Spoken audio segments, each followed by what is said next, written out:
दोस्तों, आज 14 नवंबर को भारत के पहले प्रधानमंत्री और आधुनिक भारत के निर्माता जवाहरलाल नेहरू की जन्म तिथि है।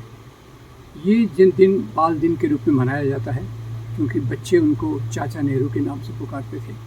और जब हम जवाहरलाल नेहरू को याद रखते हैं तो एक बात बहुत महत्वपूर्ण है कि आधुनिक भारत के निर्माण में जिस प्रकार से उन्होंने कल्पना रखी, जिस प्रकार से उन्होंने योजनाएं बनाई, जिस प्रकार से उन्होंने शिक्षा, उद्योग धंधे, नहरें, बांध और बाकी पूरे विकास पर जोर दिया, वो हमारे लिए आज के समय में एक बहुत महत्वपूर्ण चीज़ बन गई है। जवाहरलाल नेहरू बहुत सारी चीज़ों के अलावा ये बात कभी ख्याल रखते थे कि वैज्ञानिक सोच का वैज्ञानिक तरीका समाज में विकसित होना चाहिए, जो अभी नहीं है।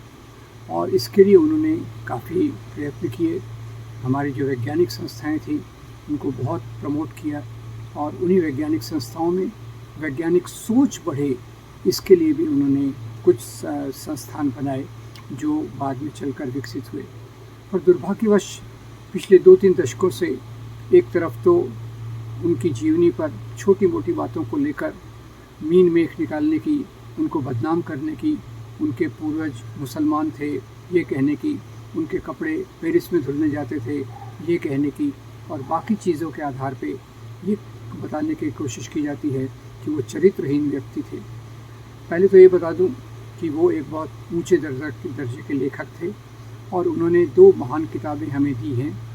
एक डिस्कवरी ऑफ इंडिया, भारत की खोज, जिसके आधार पे श्याम बेनेगल का भारत एक खोज बना है। दूसरा ग्लिम्पसेस ऑफ वर्ल्ड हिस्ट्री, वो भी एक बहुत महत्वपूर्ण किताब है। तो लुब्बुलुआब ये है कि जवाहरलाल नेहरू का स्थान भारत के इतिहास में अमिट छाप छोड़ जाता है। आज़ादी के आंदोलन में उन्होंने जिस प्रकार का योगदान दिया वो अविस्मरणीय है। और सरदार पटेल जो उनके डिप्टी प्राइम मिनिस्टर थे, उन्होंने कहा मैंने जवाहर को देखा है और जिस प्रकार से वो काम करते हैं देश के लिए वो अतुलनीय है।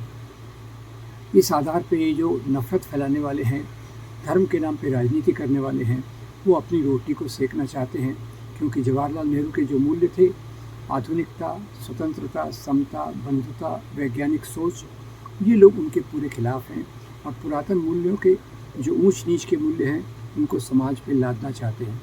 हमें जवाहरलाल नेहरू के जीवन के आदर्शों का, उनके समर्पण का और उनकी जो योजनाएं बनाई थी उसके बारे में गहराई से सोचना चाहिए और ये जो उनके खिलाफ प्रोपेगेंडा किया जाता है उसको पूरी तरह से नकारना चाहिए। धन्यवाद।